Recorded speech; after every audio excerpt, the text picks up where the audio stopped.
Many people since the election of 2016 are concerned about the state of cross-strait relations between China and Taiwan.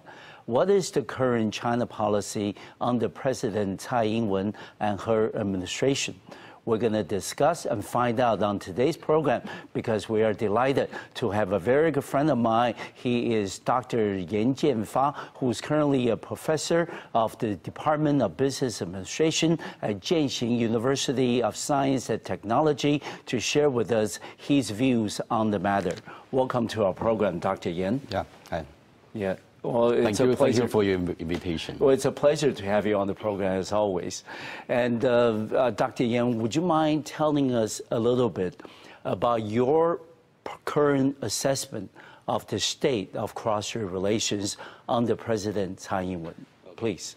Basically, now cross-strait relations are at the stalemate. It's very clear. And we know that the Beijing government tried to block all the channels, all the negotiation with Tsai's government. Yes. Even think tank, even the government-sponsored think tanks are also not allowed to contact or even visit China. Okay. Even some scholars who have green background like me cannot visit Beijing. You will not be able to get a visa? No. Okay. No. All right. So I think that's the message is very clear. Okay. But given the fact that, Beijing has a very strong attitude towards President Tsai and the government, that is somewhat, to be expected. But however, Beijing should not overlook the fact that from the elections of 2014, the mayoral elections in Taiwan, and also the presidential and legislative elections of 2016, there was a strong message, sent out by the people of Taiwan, one for change, but also the other one for continued peace and stability in cross-strait relations. How would you think that Beijing is related to those clear messages from the people of Taiwan? I think on one hand, Beijing now is overconfident because now China is the second largest power in the world. And on the other hand, I think Beijing, especially Xi Jinping, is still waiting for Tsai's response. Yes. Especially regarding to 92 consensus. So I think Beijing is just keep pressure in Taiwan and waiting for good benefits, political benefits. So I think it's still on the testing process. Yes, but wouldn't Beijing worry about the fact that if they continue to pressure, President Tsai, but she is the one who just got elected by an overwhelming majority of the people of Taiwan? Wouldn't that be somewhat, defeating the purpose of Beijing trying to win the hearts and mind of all Taiwanese people? Yeah, so this is why now we don't see Beijing take a hard approach. Okay. But so it's take a strategy mixed with a soft and hard approach against Taiwan. Okay. And waiting for the best result for Beijing. Okay. So basically, it is still a testing process. All right. And one other thing that people may want to ask is, we understand there's always been the ideological gap between the CCP, the Chinese Communist Party, and the DPP, the Democratic Progressive Party here in Taiwan. Can you tell us a little bit about that ideological gap? And how big is the gap? And in your previous meetings with China scholars, what is their perception of some of the changes that are happening in Taiwan in recent years? I would say ideological. Of course, the ideological gaps are very wide between Taiwan and China. But yes. For Beijing, this is not a main concern. No. The main concern is how to annex Taiwan into its part. So this is not about ideology. This is about interest, political interest. So even Taiwan can try to fill the gap. But the point is, for Beijing, Taiwan is a part of China. Yes. So Beijing would not to see Taiwan independent. No. So I believe besides the ideological gaps, there's another thing that is there's like a sovereignty issue, and saying that Taiwan would be a part of China. All right. there's been some speculation, purely on the speculative, basis, that people have been saying that, if Tsai Ing-wen government decides to shelve the so-called the Taiwan independence platform in the DPP charter, they may, come as an opportunity, for Beijing and Tsai government to make a breakthrough and establish some level of official contact. First, Professor Yan, have you ever heard about such speculation? Or second, if the speculation is true, how would you think is going to happen? Would you think is realistic, for the DPP as a ruling party today to shelve the so-called Taiwan independence clauses in the party platform? I heard the kind of speculation a lot, but basically that's only like a tactical. That's a trick, because as you know that the U.S. we have not seen a bottom line for Beijing saying that, for example, if Taiwan can accept R.O.C. as a country's name, then we can sit and talk. But Beijing has not promised. So even the KMT tried very hard, but finally we cannot see the common ground. So I believe this only like a cheating game, that to send a mixed message to Taiwan to confuse Taiwanese people, or the people in the world. So I basically think for Beijing see Taiwan just a small potato, just a peanut. So basically for Beijing now, the main concern is the United States. So Beijing will try to encourage Taiwan to accept 92 consensus, saying that a cross-strait issue is a domestic issue, so that Beijing can exclude U.S. presence in this issue. Because if this is a domestic issue, then U.S. will lose the legal or moral ground to intervene. So this is the first step that Beijing needs to do. Trying to achieve. All right.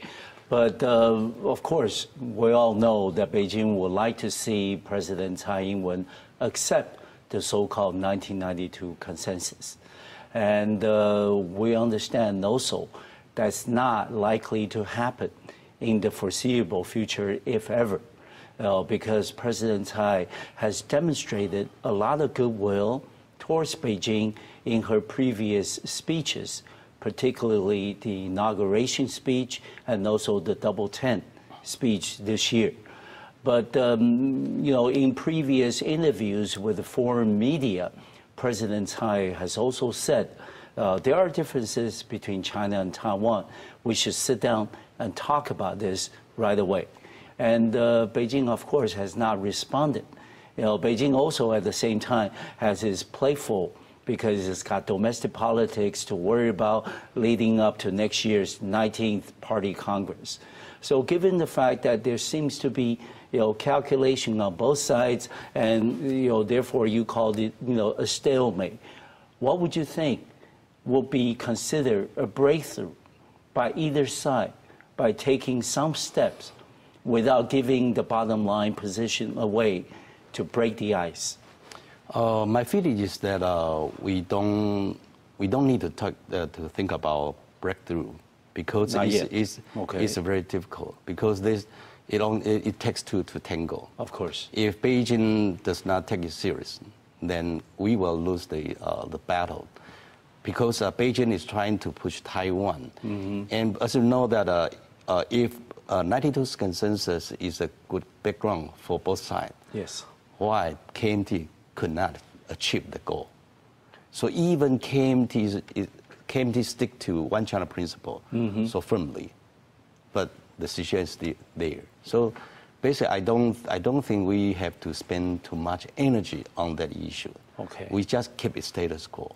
Then we work for another, like a Southbound policy, or look into another options. All right, and we will talk about the new Southbound policy later in the program. And finally, for this part of the program, that Professor Yan, what would be your recommendation in terms of maybe in the foreseeable future, next 6 months or so, to try to see the two sides come down a little bit, and also maybe establishing some type of contact and dialogue. For example, maybe relax the control over the visits by scholars like yourself to visit the mainland to have meetings. What do you think? I think what we can do is just keep status quo. We don't provoke. Okay. And just like President Tsai's speech, that we keep it consistent and credible. Basically, it's very difficult. Even I could not visit. I was just refused by Beijing. I just took a very simple visit as on behalf of a scholar, but I was refused. All right. So the responsibility is not on our side, on Beijing's side. Right. So what we can do is just do on ourselves, and we keep a rational manner to everything. Dr. Yan, we've been talking about the current, situation in cross-strait relations. Can you also elaborate for our audience that what is President Tsai's current China policy? We understand that you one time served as the director of the China Affairs Department in the DPP. So you must understand the history and also the formulation of President Tsai Ing-wen's China policy. So please share your thoughts on this with us. Okay, I think it is very clear that President Tsai repeated again and again that she will maintain status quo. Yes. And status quo means that there will be based upon R.O.C. Constitution and its relevant laws.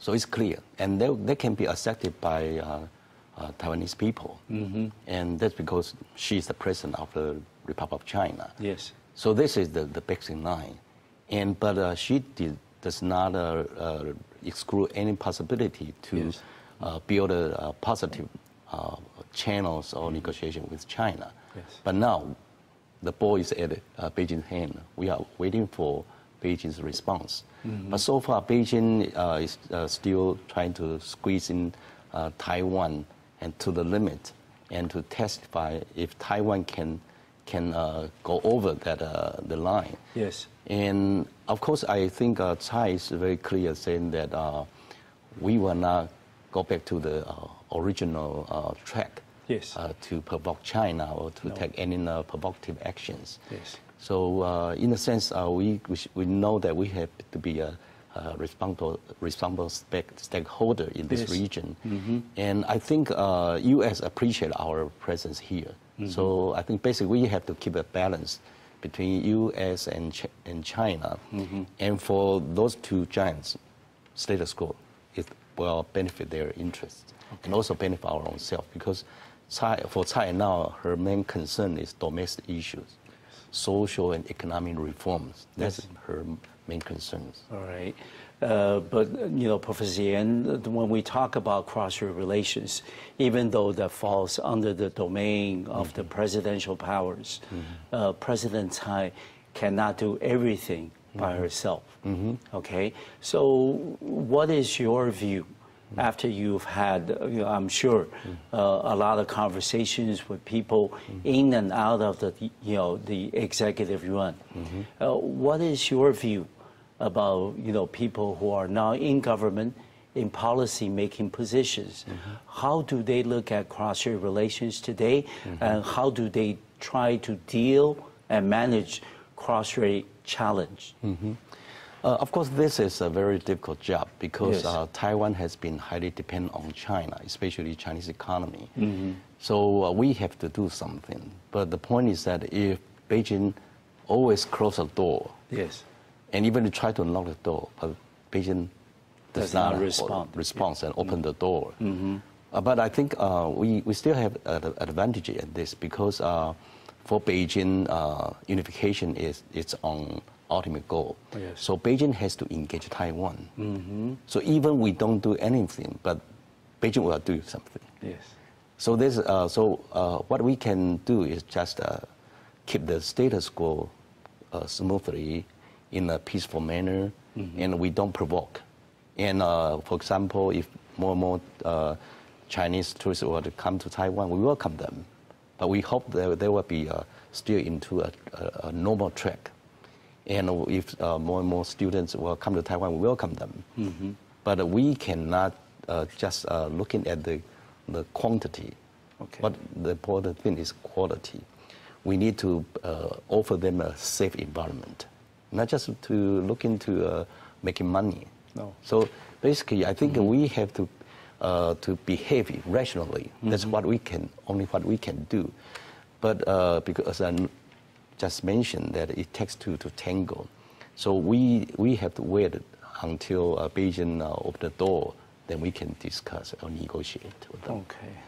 And one thing that people are, looking at that is very closely associated with the state of cross-strait relations is Taiwan's international space. This is an issue, of course, you and I have attended many meetings to talk about this. And we also understand there has had some negative consequences for Taiwan's international space. For example, in September, we were not, given the invitation to participate in the International Civil Aviation Organization, ICAO, meeting in Canada, and then also in September, we were not invited to participate in the Interpol, conference. And given the fact that there's been speculation that the international pressure will come from Beijing next. What is your view about Taiwan's international space, given the fact that the cross-strait relations are currently in a very precarious and also a very difficult position? My feeling is that it's very difficult to cultivate more and more new organizations, just like two you mentioned. Yes. Because even U.S. tried very hard to support Taiwan, but finally we failed. Because for those two organizations, we have to be the UN member first. Okay. But it's very difficult to be a member of the UN. So I think, I don't think in the foreseeable future we can join them. So my point is that we have to keep this given organization we can attend, like APEC, WTO, so on and so forth. We have to work hard on those what we have. But for the new organization, I think we have to. I don't think we have no hope, but I think the hope is very slim. So my point is that maybe we have to work hard to do more research, to find out how to find new resources from other countries. Yes. And to bring all the resources into the package. Okay. Because it's very difficult, for example, ICAO. We are very important part of the global Civil community. aviation. In Yes. the community, very important. But we cannot attend. So how can we get the information? We have to through our friends, some other countries. So we have to do more research to know what happened in this organization. Yes. Then we know where we can find the resources from different locations or different sources. Okay. And one other thing that many people are concerned is that not only there's no official contact or dialogue between Beijing and Taipei, but there's also no semi-official contact between the unofficial organizations like ARATS in China and also CEF in Taiwan. What do you think if the continuation of the lack of contact and dialogue continues? What do you think will have an impact on the relations between the two sides and also the likelihood of some type of miscalculation or misstep by either one of the two parties? What do you think? I think I don't really concern about this issue because if we behave well, if we don't provoke any miscalculation to be from Beijing, then U.S. will know that. Okay. So that's not our responsibility. And of course, I think if we have no formal tracks, formal negotiations, our exchanges will slow down. Yes. But that's not what Beijing wants to see. No. Beijing is going to unify Taiwan. So basically, I think anyone try to stop the negotiation will hurt Beijing's interest. Okay. So finally, Beijing will find some option to replace the DPP's government role. But what will be that? We don't know. Probably they like KMT chairwoman Hong Xiuzu just visit China. China, yes. It seems that she claimed to become the bridge between Taiwan and China. But of course, we have to watch her carefully. And of course, if her negotiation can help Taiwan interest, it's good. But her any effort cannot go over the administrative boundary because that's our sovereignty. Yes. So we have to wait and see what will happen in the future. All right. But many people look at cross-strait relations not just an issue between China and Taiwan, but also on the regional, if not international level. So people say, you know, if you continue to have to stalemate, do you think that it may destabilize the Asia-Pacific region as a whole? Of course, I think they will destabilize the region. All right. But that's not our responsibility. Okay. We have to tell the world understand this issue, because we work very hard, but we cannot lose our own boundary. I mean, the sovereignty position, Republic of China as a sovereign state, because if you lose it, you will lose all the game, and the people of Taiwan will not accept that.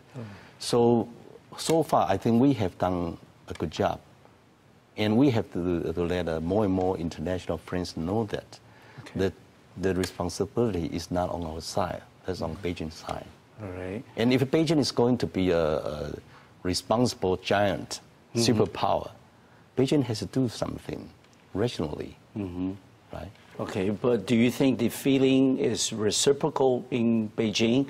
Does Beijing know that it should do something to act responsibly on cross-strait relations? I think Beijing is still speculating and still testing. Wait and see. Wait and see. But in September, Beijing invited 8 county governors to visit. Yes. And Hong Xiuzu, earlier I know that Beijing policymakers did not really like to see her because Hong Xiuzu is not so powerful in Taiwan. But finally, Beijing accepted. Means that Beijing needs a channel to release the pressure across the Taiwan Strait. Okay. Because there's a big interest for both sides. Of course. So there's also domestic pressure on President Xi Jinping of China. I'm sure. A lot of psychological back and forth, yes, in this process. Okay.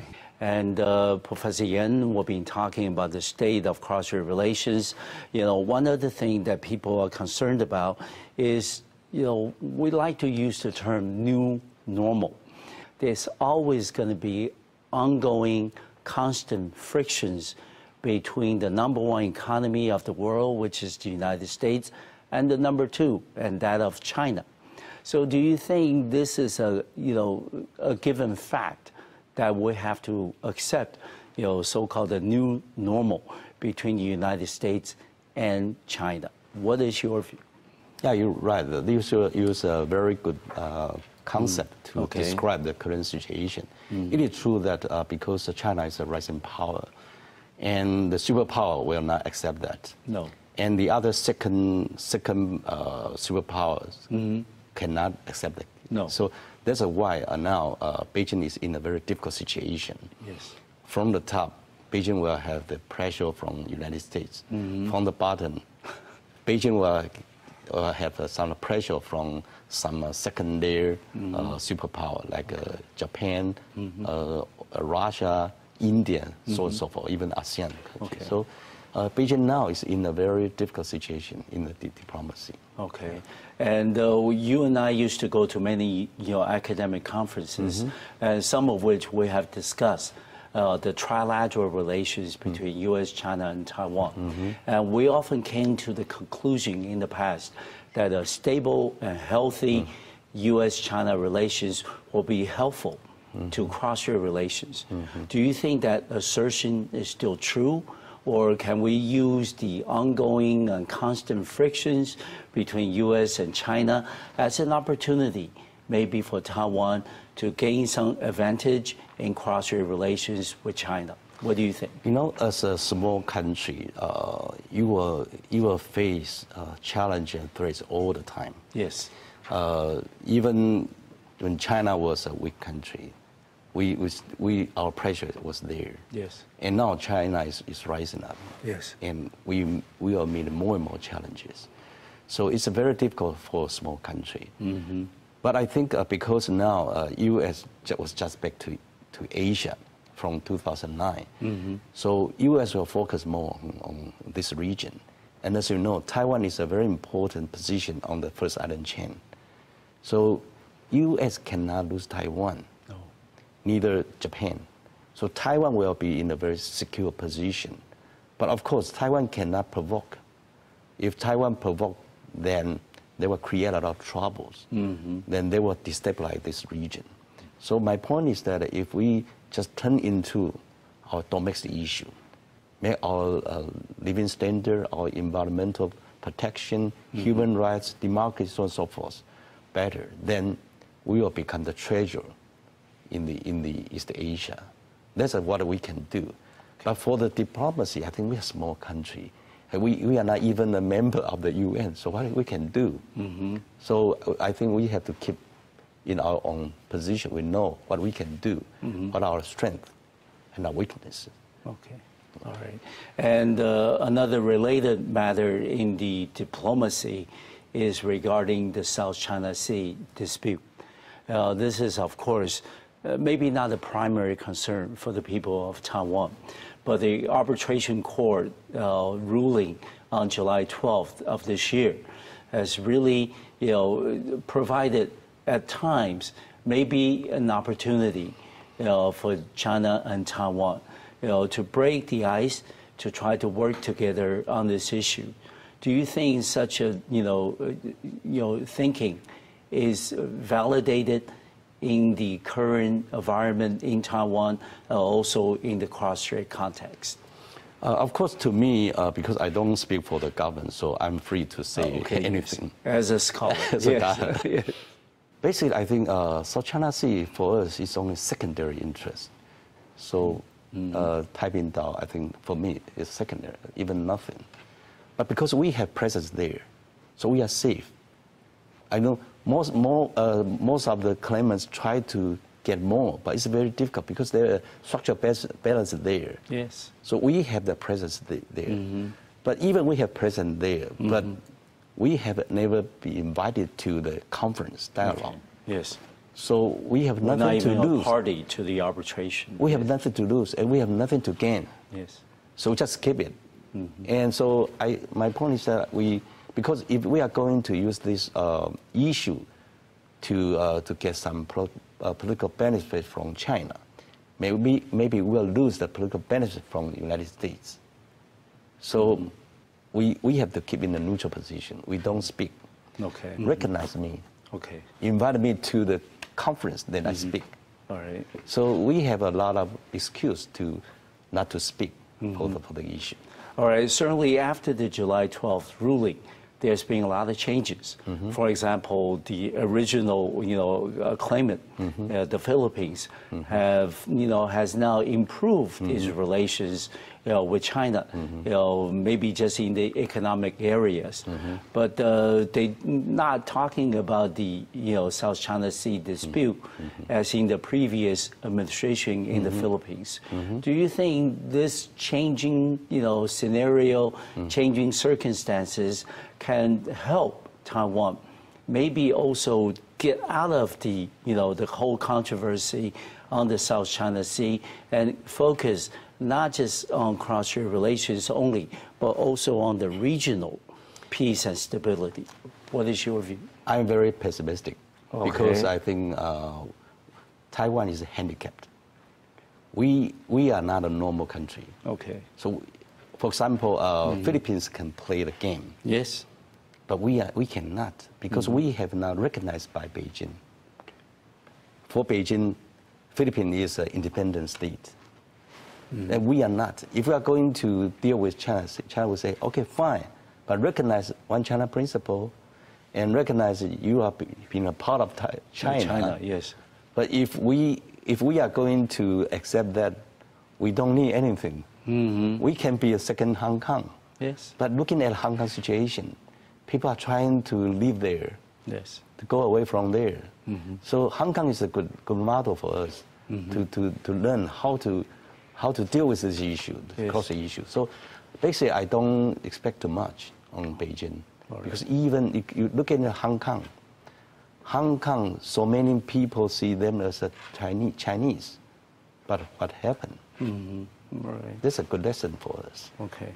And related to the South China Sea, dispute, is what under President Tsai Ing-wen that we have been trying to do is so-called the new Southbound policy, which essentially is we're trying to improve and strengthen the relations between Taiwan and the 18 countries in Southeast Asia, South Asia, and also New Zealand and Australia.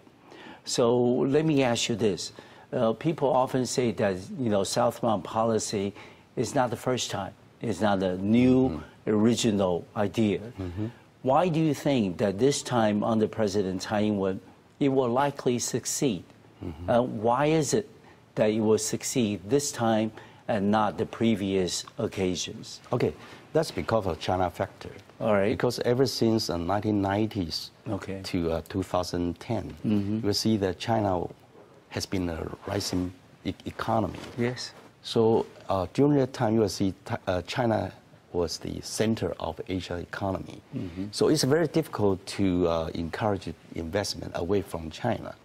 But since 2012, Chinese economy started to decline. So even China tried to look south. For example, One Belt, One Road. Yes. One road focused on southbound policy. That was initiated in September 2013 by Xi Jinping. Yes. So basically, we just follow the track. So we are not new to initiate this proposal. For example, Japan, because after the nationalization of fishing island, Jiann-Fa Island, Japan tried to shift away from China away to Southeast Asia in the end of 2012. So this is a good timing for us because this is a structural forces turning to the south. So we see, of course, the ASEAN country and India work very hard to open up their gate. There's a pull, we call it pulling forces. Yes. And now we have the pushing forces from the decline of Chinese economy.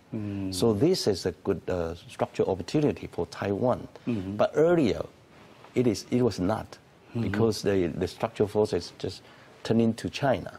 Okay. So southbound policy was not a good policy. No. But now it's a good timing for us. All right.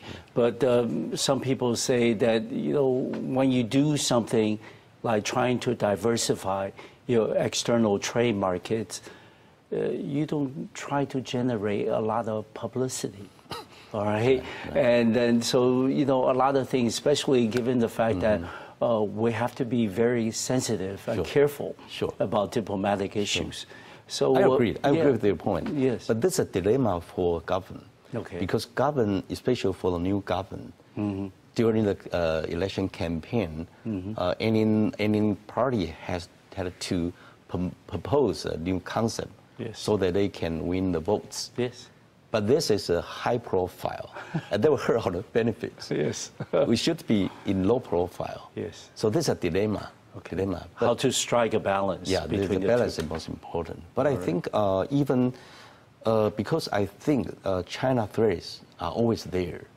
So of course we have to take it into consideration, but we cannot take all the risks any time. Yes. So we have to do some more substantial efforts. For example, build up more and more grassroots networks. Yes. And doing more and more non-political context with ASEAN countries. That would be a better option for us. That's a very sound suggestion. Maybe the government will, pursue that. Professor Yan, we've been talking about the new southbound policy.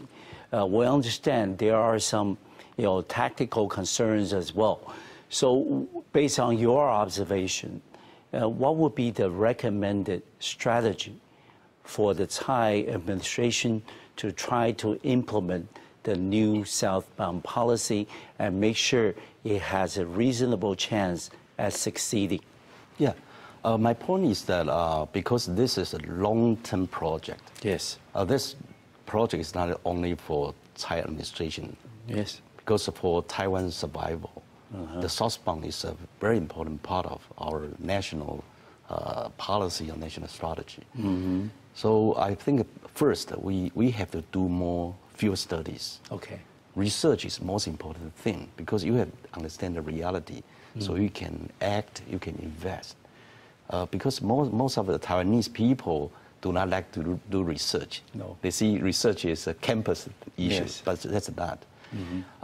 So we have to do more and more field research to know what the resources we have in different locations, different countries. Okay. And then we offer our nationals, our business people, Yes. and for their own choice. So I think research is the most important thing. But Good. the government spend less resources in this research. That's my. I think this we have some room to improve. Okay. And what would be some of the challenges and problems that you can see as the Tsai administration tries to implement southbound policy? I think the interference from China will be the main concern. Okay. Because they have very good diplomatic relation with China. Even we know that they may take sides on United States. Yes. But between Taiwan and China, they will not take side of Taiwan. So we have to be very cautious, to be very low profile. So I agree with your point that we have a low profile. But even we try to be in the low profile, Beijing will try to block Taiwan. But I think it's very difficult because ASEAN countries are not the colony of China. No. So China cannot do that thoroughly. Okay.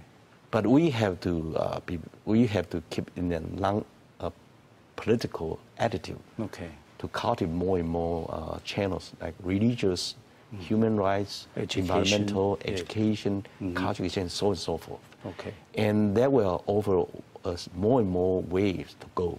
Okay. But the first one is that we have to do more research. We have to understand what is going on in ASEAN countries, that market, yes. so that we can do.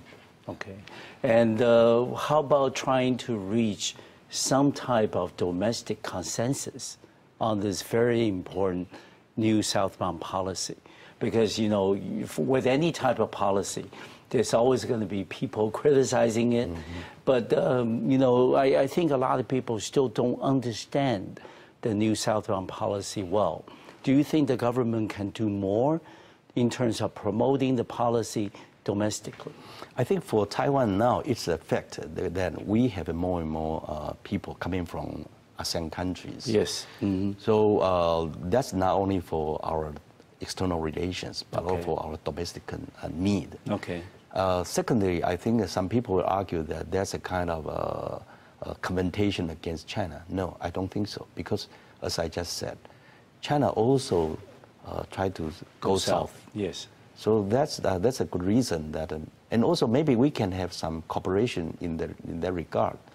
But it is still too young because we have to wait until a rational regime in China. But so far, I think Beijing is not so rational to treat us. So we have wait, and we have to do more substantial works. For example, we have a lot of humanitarian reliefs actions in the world, and even in Southeast Asia. So we have a good credits. Our like religious groups, they have done a lot of good jobs. So we have a good reputation there. Okay. And when we look at the ASEAN countries, there are 10 of them, the member states, but all of them have, you know, different sets of considerations when it comes to economic issues and also political issues.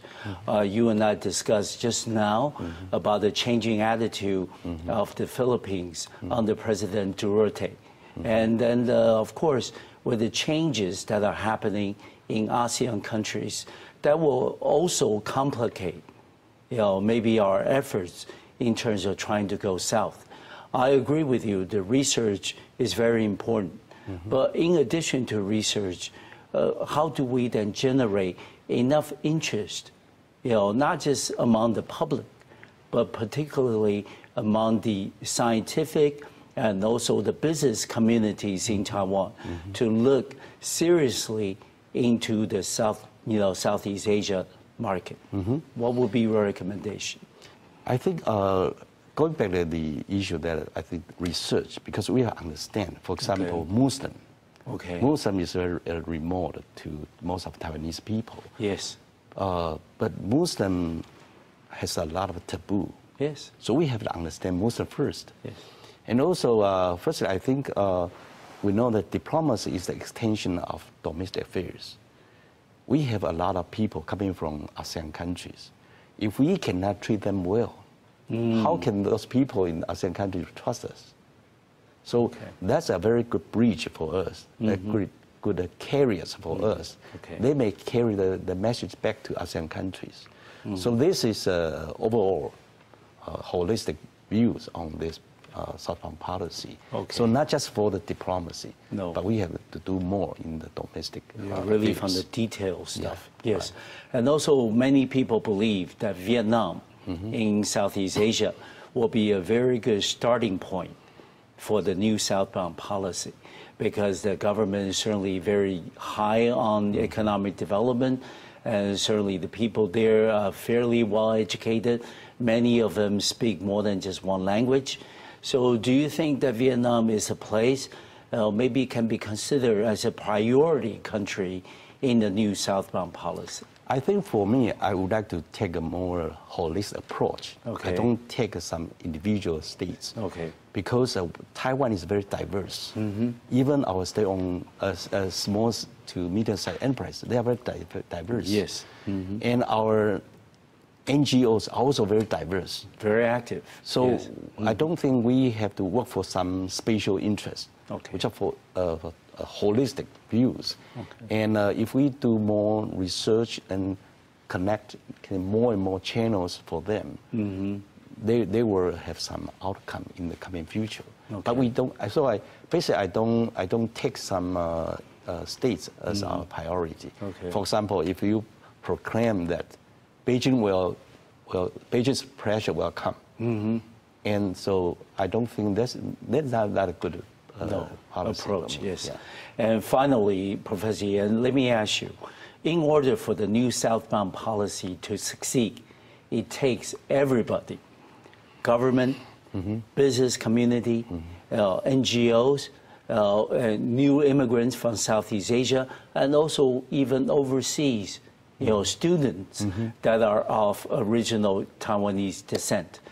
Do you think that maybe in the next few years, where possible to mobilize all these different actors and get everybody's resources and energy combined to make sure the policy gets off the ground in a very stellar fashion? What do you think? Of course, I agree. Yes. But as you know, the government is always the leading role, leading factor, because government control budget, control the financial resources, and also control the laws, the policy-making process. Yes. So I think the government can do more, should do more. Yes. And I think this is a good, very timing for us to look south, because south now is a booming economy, not just ASEAN country, India, or even if you look at the West, Africa, or the Central Europe, so on and so forth. No, like Turkey. Yes. Has also a rising economy. Yes. So we can see a beautiful landscape outside of China. Yes. But of course, I believe that cross relations are still very important because we have a lot of investment there. I think exclude China market is not a good idea. No. But we have to diversify and cut more resources. Yes. We have about 1 minute left in today's program. And Dr. Jiann, you're a very good friend of mine. And let me ask you, throughout your career, you have been a professor, of course. You have also been a university administrator. You have been the government in the Ministry of Foreign Affairs. And also you have been working for the political party. Of all the different roles that you have played, which one do you like the best and why? I think a scholar. Okay. Because a scholar can speak freely. Oh. And we have more flexible time to do what we want. Okay. To study or go abroad, to meet more good friends. And so I think, especially in Taiwan, at least a scholar is more highly respected by the people. So I think this is a good job. Even though you're very modest in saying that the scholar is your preferred choice, but I can tell all the audience watching today that Dr. Jiann has done each and every one of those roles very well. And certainly being a pleasure to have you on the program today, Professor Jiann. Want to wish you all the best in the future. Thank you. Thank you. All right. Thank you for watching our program today. I'll see you next time on Macroview Television. Thank you.